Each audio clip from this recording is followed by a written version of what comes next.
After housing, buying a car in Mexico will likely be your biggest expense. But here's the kicker. That shiny 850 credit score you built up in the US, it means absolutely nothing here in Mexico. If you want to finance a car, you'll need a Mexican credit history. And guess what? Most new immigrants to Mexico don't have one. So how do people actually buy cars here in Mexico? It's simple. Cash is king. But before you go dropping stacks of cash on a ride, let me warn you, buying a car in Mexico isn't easy, and it's definitely not for the faint of heart. One wrong move could cost you thousands of dollars. The good news is I brought in a car expert right here to walk you through the entire process, what to look for, what to do, what to avoid, and how not to get burned. Because let's be real, the only lemon you want is in your margaritas and not in your driveway. Let's get it. Back in June of 2020, at the height of the pandemic, I was planning my return back to Mexico. I knew one thing for sure, bikes and Ubers were not gonna cut it for my transportation anymore. I needed a car. So I turned to the local Merida Facebook groups, found a solid recommendation, and reached out to a guy named Pol Bolivar, this guy right here. That message kicked off what's now been a 5-year friendship that's literally taken us around the world. Since then, I bought 2 cars from Pol, referred him to dozens of new arrivals to Merida, and even had dinner with him and his wife in Florence, Italy. One thing I respect most about Pol is that he's built a solid reputation as being a very trusted advisor. He stands behind all of his clients long after the sale is done. MexitPlanners, let me introduce you to someone I've come to trust deeply, Pol Bolivar. Welcome to the channel, Pol. Hello, thank you. So we're here at Compromissado Yucatan, which is Pol's business. A little over 4 years ago, we sat down at City Center and we had a conversation about buying cars. Yeah. That was only for the subscribers of my channel. I think I posted a small snippet of that video on the YouTube channel, but it was so good and so much information that I figured, yo, it's 4 years later, it is time for us to redo that video. Pol, out of everyone that I know, he's the guy that I run into or used to run into a lot here in Merida. I mean, I used to see Pol out and about in the streets, maybe because I didn't know a lot of people, so I just kept popping in, just kept running into him at brunch, at the store, all over the place. But it's amazing to know that our paths, you know, I think we were meant to meet 5 years ago because our paths have crossed places all the way on the other side of the globe in Florence, Italy. I'll just give you a little context. A few years ago, my daughter was studying abroad in Montepulciano, Italy. I went to make sure I knew where my child was in Italy in case we needed to get to her. And so I based myself out of Florence because that was the major city that I could fly in and out of. And while I was in Florence, it just so happens that Pol was traveling all over Europe, I think, at that time. Yeah, Italy on that moment. And so he happened to be in Italy and planning. I saw him post on social media that he was going to be in Florence. I'm like, hold on a second, dude. I'm in Florence right now. So long story short, we got together one evening for an awesome steak dinner and wine. That's cool. And I think that might have been the last time we actually sat down and had a full conversation. So that's been several years ago. I think it was, what, 3 years ago? Yeah, 3 years ago, 2022. Yeah, so here we are, fast forward to 2025, and we're back on the story couch.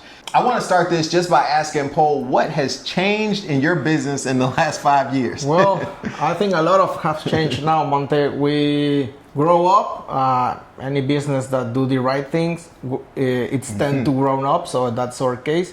We now have a shop, we now have more mechanics, more specialists, more suppliers for any kind of, anything you need on a car, we got it covered right now. Awesome. We also do storage. We have an office, a shop, a place here in Garcia Jimenez. So now we can offer the storage for our customers, and also we also offer long-term car rentals as well.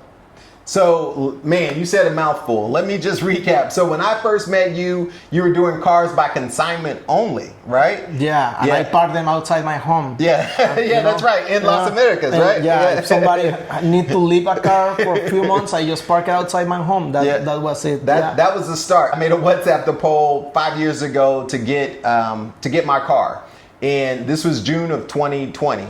And the day I arrived, I think the very next day, or it may have been the same day, the day I got back, you showed up with 2 cars for me to look at. You drove them both. You drove one over. I took a look at it. It was the truck that we ended up buying. And then you brought me a Buick. It was a very nice car. And I really wanted that car, but I knew based on some driving history that probably wasn't a good choice. So we went with the rough and sturdy truck. And it's worked out for us. We've had that car. It's been running ever since. But the thing that I really appreciate is every single car issue I've had from, hey, Pol, like I just reached out to him last week. Where do I get the lining put back on the roof? He's like, no problem. I got you. This guy is, what did you tell me? You told me he was cheap, fast, and really good. Yeah, job. Cheap, fast, and really good. And I'm like, you never get those 3 in combination. So, and I just saw a car outside that he worked on, and you can't tell me, and it looks like it came right out of the factory. So I'm excited to get that part fixed up in my car. But every single car issue I've had in the last 5 years, you not only helped me or guided me to the right direction, it's been the best advice I've gotten. So thank you for that. But you were selling cars on consignment out of your front yard, and now, fast forward, here we are in this beautiful facility. This is a commercial facility. And he has all sorts of things going on. So now I know you expanded to renting cars, long-term rentals, right? Long-term rentals. So what's the minimum for your long-term rentals? I have several options. The minimum will be $11,000 a month. Okay. And the most expensive will be $22,000 a month. On $22,000 a month, you receive a 2023, 2024 brand new car. Brand new car. Okay. Yeah. And they're all automatic with air conditioning? All automatic, air conditioning. Of course, the newer models are Apple CarPlay, reverse camera. Everything. Most of them are the loaded versions, yeah. So the least expensive rental option is 11,000 pesos, which is roughly, at today's crazy exchange rate of 18 point something, it's around $600 a month. A month, yeah. And then the what's the minimum time that I can rent from you? Like on that rate, it's a month. A month, okay. I have also weekly rates, but the price is higher because we have to pick up, drop off, Gotcha. So you will rent for a week, but the rate is more expensive for a weekly rate. Yeah. And that includes all the insurances and everything. You don't need to buy extra insurance or anything like that. Everything. Let me tell you something. When you rent a car here in Mexico, make sure you have Mexican car insurance. I don't care if your credit card says they cover it. I've been there, done that, and trust me, it's not worth it. Make sure you have Mexican rental car insurance, because no one's gonna take the time to figure out if your company is gonna pay for this after the fact. You're gonna have to either go to an ATM, take money out, and pay it on the spot, or they're gonna impound your car and take you to jail while they're waiting for payment. So, so make sure that you have Mexican car insurance when you rent a car, whether it's from Pol or whether it's from Avis, Hertz, or whoever else. Make sure you get the insurance. A lot of the times you will get a rate that is super low from the car rental companies, like $20 or $30 a day. That's without insurance. So make sure the insurance at least doubles that. So make sure you have insurance whenever you rent a car. We'll give all the links in how to get that rental from you in this video. It'll also be in the description notes to make sure that people know exactly what to do to rent when they're coming to Merida. But you have as little as a weekly rental and as much as multi-months or as long as you need. And you have different class of cars. So that's definitely new, and that's definitely a great expansion. You also offer to your customers another service that I just found out about today, which is storage. So you're offering people that maybe you're only here for 6 months. So there are a lot of snowbirds that come and leave Merida, but maybe they want to buy a car and they can't take it back to Canada, or they don't want to park it on the street or leave it, in a garage someplace. Pol offers storage for... Yeah, it's really important also for the cars, because, if you live on the beach, the car is going to be on the salt every day, all day, and you need somebody to start the car, because even if you don't use it, it's also bad for the car. I have seen brake pads crystallized, battery dead, the salt can go into the motor. So when you turn on the car, the cylinders can fail. Yeah, wow. It can get humid inside if nobody open it. You know, it's a lot of troubles that can come with a car just by being parked. Yeah. Okay. And also, if you live in Centro, most houses in Centro doesn't have a parking place. Yeah. So you cannot just leave it on the street 6 months. Yeah, well, that's important. You know, parking in Centro is trouble anyway. And so having a long-term parking spot facility with someone that's going to care for your car, start it up, maybe rotate the tires, back it up, pull it forward, that kind of thing, so there's no wear and tear, is hugely important. Let's switch gears a little bit and talk about the most important thing, right? So the biggest question that folks have is, should they bring their car or should they buy a car here in Mexico? My response to that answer usually it's you should buy it here, sell it there and buy it here, unless it's a really car with a high sentimental value. Okay. If you are gonna bring your grandma 1969 Ford Mustang, do it. Do it. Okay. If it's just the regular Pathfinder, sell it, buy one here. What are the prices like now? I know, you know, shortly after I bought my car in 2020, we had the chip shortage. Yeah. Right? And everything went through the roof and cars were hard to find. What does that look like today? Exactly the opposite. Okay. Exactly the opposite. As you mentioned, in 2020, with the COVID and the chip shortage, the used car prices were to the skies, right? And there was no new cars, or the waiting lists were so long that people pay more for a used car than but the value of the new one, right? Oh, wow. Right now in Mexico, we are on the other side of the coin. Like right now, it's a buyer's market. Okay. So it's really hard to sell. It's really easy to buy. Okay. And as buyers, we get negotiation better than you know a few years back. Yeah. Because we also have 12 Chinese brands into the market on the last 2-3 years. Yeah. So they sell really cheap, and currently all the dealerships we know, like you know Honda, Toyota, Mazda, all of those are offering really nice interest rates. They are trying to move the inventory. Yeah. So today, speaking about today, it's a buyer's market. So we will be able to get great prices in cars. So do you ever get a used BYD? I will never recommend it, to be honest. What? Let's talk about that, because my next car is a BYD. BYD, it's the best of the Chinese brands, but still some models still find issues. Okay. I will never buy it as a used car because you cannot follow all the warranties. Gotcha. All right, and I will buy it as any other electrical car. I will just buy it during the warranty time and then sell it before it's over. So if you're gonna buy a BYD, buy it new. Okay. All right. It's the same. It's the same advice for a Toyota Prius. It's the same advice for a Tesla. Okay. Just buy it new. Or a Volvo electric. Buy it new. Keep it till the warranty is almost over and then sell it. Your advice is it's still to sell your car in the States and buy new in Mexico.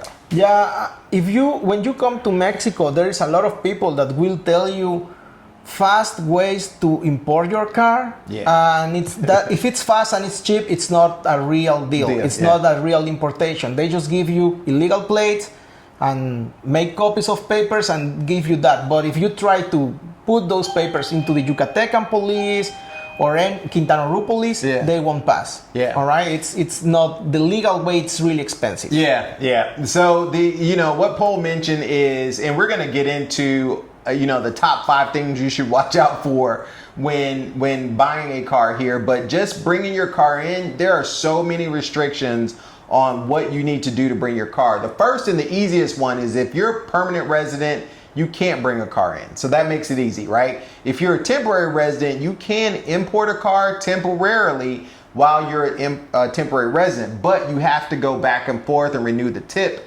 which is your permission to have that car here. So that can be a bit of a problem. You have to leave the country and then come back into the country. And what a lot of people in this area will do is to drive to Belize and then come back to renew their tip, because it's easier just to go to Belize than it is to drive all the way back And to the border. also, nobody else can drive it. Like, your mechanic cannot drive the car. Oh, really? When it's on the tip? He's not a temporary resident, he's a Mexican. He okay. cannot drive your car. So only you as the temporary resident can drive it. And if you want to sell it, you have to take it back to the States or Canada, or sell it to another temporary resident. That's it. And also, we have to keep in mind that some models, even when we have the same model in the US and Mexico, they don't share all the parts exactly. Gotcha. Sometimes the shock absorber is 2 millimeters higher, so you have to get it in the US. You cannot get it here. Or sometimes the brake pad is 1 millimeter thinner or different, so it doesn't work. And that's a good point. Even if you have a Dodge Journey in the US and there is Dodge Journeys in Mexico, it doesn't really. You can't get parts here. Sometimes the one that it's made there, it's not the same here. As here. Interesting. So a couple of things you just enlightened me on. I didn't realize that if you have a imported car, that a Mexican national can't drive that car. Nope. Only a temporary resident. What about, I guess, a permanent resident could drive that car as well? No, only the temporary resident. Only the temporary resident can drive that car. They could drive it, but they shouldn't drive it. So if I'm permanent and my wife is temporary and she imports the car, she can drive it. She can drive it. I can't drive the car. And then the other thing that you mentioned was just, trying to get maintenance on a car or repairs on a car that is from the US or Canada. The parts might not be the same, even though they're similar cars. Yeah, I have seen that, it's a CRV. You have CRVs here. Yeah, but it's not the same. The shock absorber, it's this higher or lower, or, so we have to get the one back there. Wow. Yeah. Importing a car is possible. I've always recommended that people sell to CarMax or Carvana or any of those services, right? And then just take that money and buy here. That's what I did in 2020, and it's worked out well for me. Now, I know a number of people that have imported cars. Actually, let me take that back. I know one person that's imported their car. They actually shipped it, and you saw that in the previous story couch with Miss Bernadette. Bernadette brought her car here, but she had reasons and it made sense for her to do so. But for the majority of the folks, if you're moving here long term, you're going to live here, this is going to be your life, you should buy a car in Mexico. Now let's talk new versus used. And one of the significant differences between a used car in Mexico and a used car in the United States is that all used cars, in order to maintain their warranty, have to be maintained at the dealership. You cannot keep your warranty under your car unless it's maintained at the dealership. So that's very, very different than in the United States. And when I say maintain, I mean oil changes, I mean timing belts, I mean tune-ups. All of those things are maintained and documented in a book. So when Pol came to show me the cars, he literally was like opening the book, looking at the VIN numbers and looking in the door. I'm like, what is this guy doing, right? He's being real extra right now, but that's what it takes here in Mexico to make sure you don't end up with that lemon that we talked about earlier. So let's talk about used versus new. Well, first, the first thing is that in order to get a new one, if you're not gonna pay the full amount, it's really hard to access to the credit because, as you say, you need to build up your Mexican credit history. The second thing is that the average interest rate on a credit card in Mexico, it's around 14% a year. Wow. Which for you guys, it's really high compared to 5-7% you pay in the US.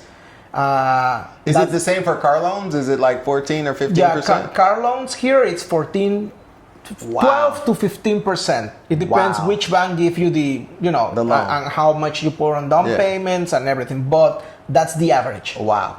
Right. So 12 to 15% interest on a car loan if you can get credit here, and it takes time to build your credit. So at this point, I have Mexican credit. I have an excellent credit history here, and that was a process of building it by having a Mexican bank account and doing those types of things. But 12 to 15%, I'm still not willing to pay that for. Yeah, I know it's high. For Mexican people, that's the average. Yeah. So we're used to it. But when you find out that it's double what it's on your back home, it's not that great. Yeah, we have, some deals that are like 0% interest or 2.99% interest. I mean, like super low, like almost free money, right? Here we only have those kind of credits on high-end cars. Okay. Like if you go for a BMW X3, they will have that for 3 years. Gotcha. But it not for regular cars. It's only really expensive car and really on certain months of the year. Like July, it's the month of the X3. You can buy that one on 0% interest for 3 years. For 3 years. What is a typical auto loan in Mexico? Like the time frame, is it? They usually will give you 12. It's a year, 2 years, 3 years. That's it. That's it. We also have 5 years, but I already told you 16%. Yeah. 5 years, you are paying the car twice. Yeah, for sure. Give you the option to buy brand new, but you have to pay the full amount, and you also need to do the tax before. You cannot just arrive and buy it. You have to do your RFC, which is the tax number. Okay. Because in order to buy a new car, they will give you the title.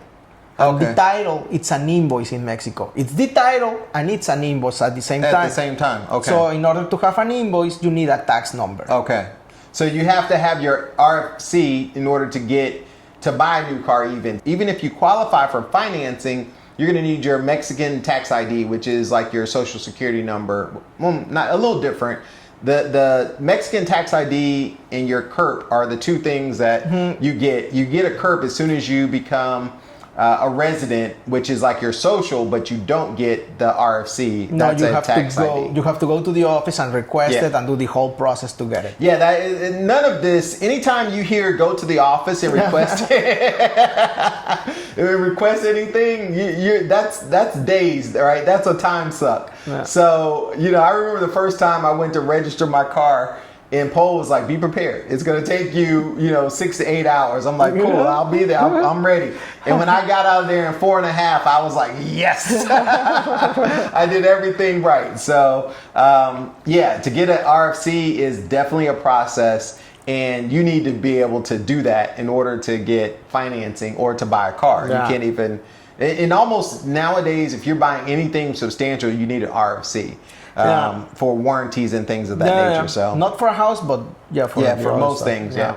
So you got to have an RFC. You got to take care of that beforehand before you can even go to buy the car. And once you get it, it's just what you say. The cars here, in order to keep warranty, they have to go every 6 months. It doesn't matter if you don't put miles on the car because you're away. You have to take it in order to keep the warranty. I also know a lot of customers that buy brand new and lose the warranty in the second year because they were on the state and the time passed. The miles. The car have been used. The car doesn't have mileage, but the time it's gone, it's the warranty is lost. So you have to do the warranty. You have to do the maintenance on schedule. It's not like you can change the oil when you feel like the oil needs to be changed. The oil needs to be changed in 3,000 miles. You better have the car there before 3,000 miles. Or in 6 months. Or in 6 months. And if you're not here, then that's a problem. So. That's one of the things. I think a huge advantage of a used car here is that they've been well maintained. So you're buying a car, if you get a reputable car, you're getting a car that's been maintained. And I know one of the things that Pol does is he checks out all of his cars with a mechanic. Everything. Yeah, we going now to the used cars. We check everything. We check paperwork, we check title, we leave the car, so we check, for any evidence of accidents, any evidence of reparations, any evidence of leakings, major jobs, anything related to the well-maintained life of the car. Yeah, and that's huge. I mean, probably one of the biggest things is the paperwork. Making sure the paperwork is in order.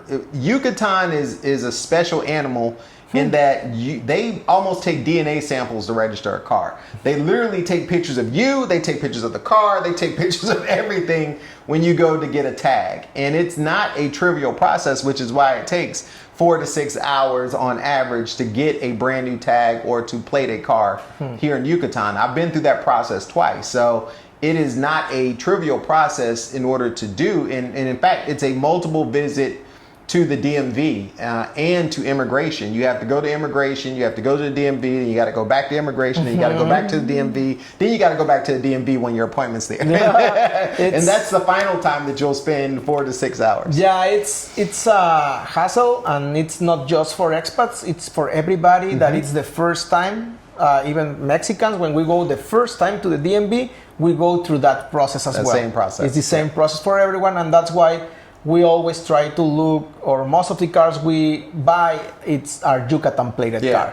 And that's why we always buy to the current registered owner of the car, which is one of the tips I tell to everybody. Sometimes when people, they are mechanics and they want to buy the car on their own, I'm okay with that. But the first tips I give them, just be sure that the guy that is selling you the car is the current registered owner of that car. That's the guy who's registered on the car. Yeah. Because... so I have paperwork from my second car of someone in Campeche, which is where the car was sold. So I'm the third owner of this car. But Pol had checked out this paperwork ahead of time to make sure that everything was good. And this, I've never even met the person who originally bought the car, but I have their picture, their driver's license. I have like all of the original, the ID. I have all the original paperwork from the original owner, which is important. If you don't have that stuff, you can't register that car in Yucatan. So. No, I mean, sometimes I have seen, even if you buy the car brand new on a dealership in Guanajuato, you are the first owner and you are not able to get plates in Yucatan. Wow. Because the dealership in Guanajuato forgot to put the stamp on the title, because in Guanajuato they don't care, but they do care here. Here, yeah. So you cannot play it. So we have to check the title on the registration, on the car itself, to be sure that, we are going to get the plates. Get the plates. And the only way to do it is be sure that the seller is the current registered owner of the car. I have never sell a car that doesn't pass the registration because we check everything. What are the top 5 things that people, you mentioned paperwork. Yeah, it's really important because sometimes people is like, oh, the car looks really nice. Yeah, but it's a salvage title. So because in Mexico, we have the clean titles, and it's just like when you buy it from a dealership brand new. And then we have company titles. But in these company titles, we have everything else. Like the company title that it's a company, I have my own company, I buy the car through the company, and that's a company title. But a salvage will be also a company title. A rental car will also be a company title. A rental car? Yeah, like Hertz, a rental car, a car that used to be a rental car. Okay. The title looks like a company title. So you have to look for all of them, because I have met a lot of people on the years that, they buy to me the second car, and when we see the paperwork or the first one, I let them know it's a salvage, and they didn't know it's a salvage. So they've been driving the car without airbags for the last 3 years. Oh, wow. So when it's wrecked and the airbags deploy, so here's a big difference in Mexico. Yeah. And I think that this is where people don't understand. It's kind of like the real estate market here is so different. In Mexico, they're still allowed to sell cars after an accident, right? If it was in an accident, the airbags deployed, and the airbags are now cut out of the car or whatever, they don't work, they can still just put that car back on the market, as opposed, it's been junked, it's been sold for salvage, I guess. The only way to know about the salvage, it's on the paperwork. So if you don't know what you are looking for, you will see a car that looks great, but on the paperwork it states that it's a salvage, and it states that it have an accident. So in the States we have this thing called like Carfax, right? Here we kind of have, the Carfax on the US have like an office in Mexico, but it doesn't really work like in the US. I have seen cars, like one of my rentals have an accident, it doesn't appear on the Carfax.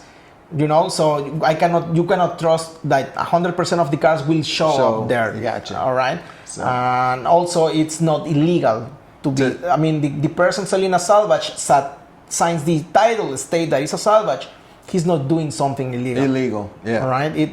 He's supposed to sell the car for parts, but they rebuild the car. Yeah. And as you may know, the airbags is one of the most expensive things to put back on a car. So they don't do it because the margin or the profit of the business, it's gone if they put airbags. Yeah, and I think that's park culture too as well. Like nothing really gets thrown away until it's unusable here. Yeah. So whether it's a car, whether it's electronics, whatever, jeans, whatever. Like if there's still some use in it, it's gonna get used until you can't repair it or do anything with it anymore. So same thing with cars. You could be buying a car that still has use, but no airbags. But no airbags, right? No safety. And what's crazy, I was looking up statistics on safety here, and it mentioned homicides. I think there were 200 homicides last year, or 248. 180 of those were vehicular homicides. So accidents, right? People dying in accidents. So that just goes to show that that's not an area you want to cut corners on. Yeah, no, I mean, if you have an accident and you have no airbags, man, it's like having an accident back on the 90s, 50s. 1970s, with that, exactly. It's you versus the metal. Yeah. Work, making sure that all the parts that are supposed to be in the car, the engine matches the car. Yeah. What else is the mechanic inspection? I will say, don't buy with, a lot of people have experience on cars and they just see the car and it drives well. Yeah. But it's always good to, and it's a peace of mind for everybody as a buyer, to actually take the car to a mechanic, lift up the car and check underneath for everything. Because even when you paint a car or repair a car, it could look good, but if you look underneath, you can see evidence of the job. Gotcha. You can see if they weld, you can see leakings, you can see if the heat was only superficial fix, but you can still see the heat underneath. Inside. Gotcha. Yeah, that's important. And one of the things that I will say here as well is that going to the mechanic in the States is expensive, right? And a lot of people, that's an expense that you just don't budget for, or anytime you go, it's like, oh my God, we're gonna spend thousands and thousands of dollars. Here, I've had all sorts of things done, and it's significantly less expensive for quality service than it is in the States. So it's easier to maintain a car. We have the things to watch out for and to be careful with. I buy a car from you, I show up, I got 50,000 pesos, Pol, what can I get? 50,000 pesos. 50,000 pesos. What can I get? Whew. I don't know. 50,000 pesos. It's really low, man. You guys, so you can get a long-term rental is what you can get for 50,000. It's also because we always gonna try. Well, not try. We have a minimum budget, but because we want to buy a reliable car. And over the years, we set up a minimum, and the minimum for us is 200,000, which 200,000 now, which is right now like around 10,000 US. Yeah, a little, just 11,000. 11,000 today. Tomorrow it'll be a little different. Tomorrow we don't know. And the reason behind that is because I want to sell cars that are reliable. Of course, you can find a 50,000 pesos car, but you also have to be aware that it's a 50 pesos thousand car, because a lot of people, it's like, I want a reliable with AC and 50,000 pesos. That's not, those three things cannot go together. They don't line up, right? You can get 50,000 pesos in car, you can get reliable in AC, but it's not going to cost you 50,000 pesos. That's where I wanted to go. That's exactly what we set the minimum. And sometimes we also work below the limit or below our minimums if the person are looking just for a regular AC car, like a Nissan March, something really simple to go from point A to point B, we can work below that budget. So your budget now, or the minimum recommended amount that you'll sell a car for, is 200,000 pesos. That's the minimum. So if you're budgeting for a car, your budget should be upwards of over 200,000 pesos in order to get something reliable. I think, and that tracks with when I bought my car in 2020, it was roughly $10,000. So that tracks well. It's the numbers adjusted, but it's the same. Yeah, it's that's it's like the entry level of reliability. Yeah. Real reliability. So at 200,000, what kind of car can I expect? What do you have on the lot that's at that price?